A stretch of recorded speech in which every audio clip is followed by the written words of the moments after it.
one interesting fact is we never archived in 30 plus years, so we had over 150 terabytes of data. And so we had gone through the first few months with some other groups, and it just wasn't really working.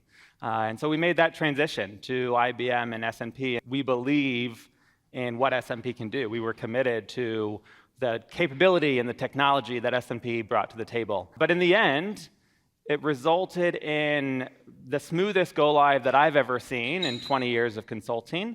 And our CFO, yeah, that's a good point.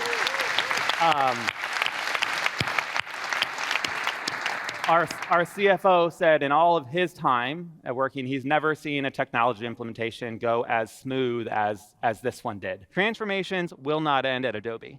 There's a few things that we knew we needed to do. Garrick already mentioned just the sheer number of transactions that go through our system. It is massive.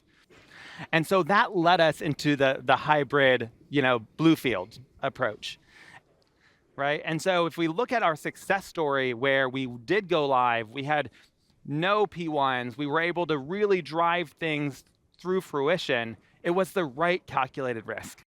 So that time savings, thanks to meticulous execution, allowed us to shave time off, get defects fixed before we turned the system on, and in the end, result in the quietest go-live that we've ever seen at Adobe. We also did a proof of concept, if you heard about that earlier. So that's when we first went in and looked at how is the tool going to work for us. We did a bake-off prior to that, and S&P won out that bake-off, so we were very happy to see that happen. We went live in August of 24, very little business disruption, on time, on budget, really no issues to speak of with that.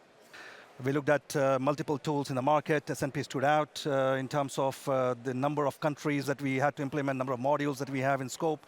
It stood out, so we decided to go with hybrid with S&P.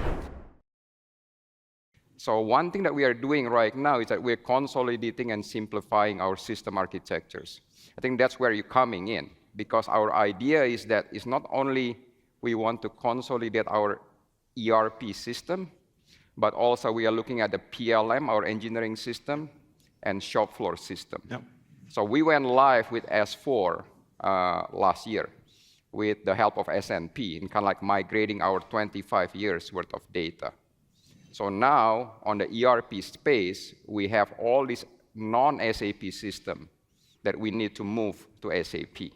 When S&P first coming in, you understand what at stakes. You understand that we came up from this failed relationship. You understand that we have 9 months that we have to basically deliver this.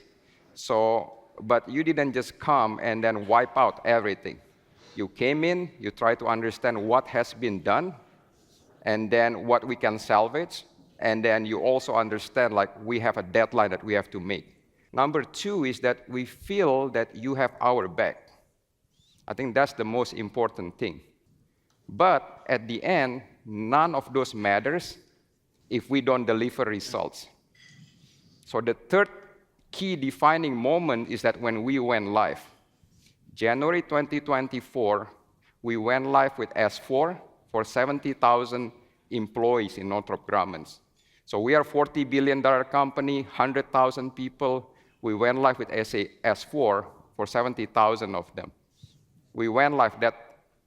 There's nothing like success that builds trust. So at the end of the day, success builds trust, success builds track records. So now we are going to be continuing on our journey. S&P came mid-year into the project and really had to help us, not from a traditional project where you start from zero, but you kind of start in the negative sometimes, where you've got to turn a ship around and you've got to recover, but you have an opportunity to really make a large difference. We like to keep things interesting at Northrop Grumman, and so the following year, we were given an opportunity to accelerate one of our cost point convergent projects over to S4. The key here is, in continuing our partnership, we were able to kick off a project where not only looking at doing our ECC to S4 convergence, but now looking at other non-SAP systems and how we bring them over to S4. But as we're going down this process, we are in a true strategic partnership with S&P and the tools that they're bringing to the table. We wanted to make sure each of our wave does not cause more than a 48-hour disruption for our business. So we need a tool that is fast. We also need a tool that is flexible and customizable, because with all the process variation that we have across our business units and regions, all on a single system, we quickly came to the realization that the logic to move the data is getting really complex and requires a good amount of customization. So we needed a tool that could support our requirements and help us move only the data that we need. Another factor was the validation capabilities of the tool. With a 48-hour window, we wanted to make sure whatever tool we use, it has some level of validation and reporting capabilities that will help us to make informed decisions within that 48-hour window when we are ready to go live. So again, we spent several months, evaluated multiple options, talked to our peers, and finally decided or landed on choosing S&P as our partner in this very important journey. How do we execute migration as fast and cheap as possible? And that's where S&P, SmartShift, and PwC came into play.